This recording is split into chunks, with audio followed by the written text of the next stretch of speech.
మీ vehicle పైన చలాన్స్ ఉన్నాయా? అంటే అది అయితే జాగ్రత్తగా ఉండండి.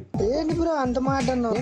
వియట్నాంకి చెందిన కొంతమంది హ్యాకర్స్ మావోరిస్ బాట్ అనే ఒక కొత్త మాల్వేర్ ని యూజ్ చేసి ఇండియన్ వాట్సాప్ యూజర్స్ ని అటాక్ చేస్తున్నారు. ఎలా అంటే మీ వెహికల్ పైన చలాన్ ఉన్నది, మీరు ఇలా సిగ్నల్ క్రాస్ చేశారు అంటూ ఒక ఫేక్ ట్రాఫిక్ చలాన్ మెసేజ్ ని క్రియేట్ చేసి దానికి ఒక ఏపీకే ఫార్మాట్ లేదా యూఆర్ఎల్ లింక్ చేసి వాట్సాప్ లో సెండ్ చేస్తున్నారు. మనం అది నిజమేమో అని ఆ మెసేజ్ కి అటాచ్ చేసిన లింక్ ని క్లిక్ చేయగానే మన ఫోన్ లో మాల్వేర్ ఇన్స్టాల్ అయిపోతుంది. అలా మాల్వేర్ ఇన్స్టాల్ అవ్వగానే మన మొబైల్ లో ఉన్న పర్మిషన్స్ అన్ని యాక్సెస్ అడుగుతుంది. లైక్ కాల్స్, ఎస్ఎంఎస్, కాంటాక్ట్స్, ఇలా అన్ని పర్మిషన్స్ అడుగుతుంది. వీటిని మనం కనుక ఇస్తే మన ఫోన్ లో ఉన్న sensitive information like OTPs, messages, photos ఇలా ఇవన్నీ వాళ్ళకి యాక్సెసిబుల్ అవుతాయి. దాంతో వాళ్ళు మన మొబైల్లో ఉన్న ఈ-కామర్స్ స్టోర్స్ లో లాగిన్ అయ్యి గిఫ్ట్ కార్డ్స్ ని పర్చేస్ చేసి వాటిని రీడీమ్ చేసుకుంటున్నారు. ఇప్పటికే దాదాపు 16 లక్షల వరకు దోచేశారు. ఎక్కువగా ఈ స్కామ్స్ అనేటివి గుజరాత్ అండ్ కర్ణాటకలో జరుగుతున్నాయి. సో తప్పకుండా జాగ్రత్తగా ఉండండి. అలాగే ఈ ఇన్ఫర్మేషన్ మీ ఫ్రెండ్స్ తో తప్పకుండా షేర్ చేయండి.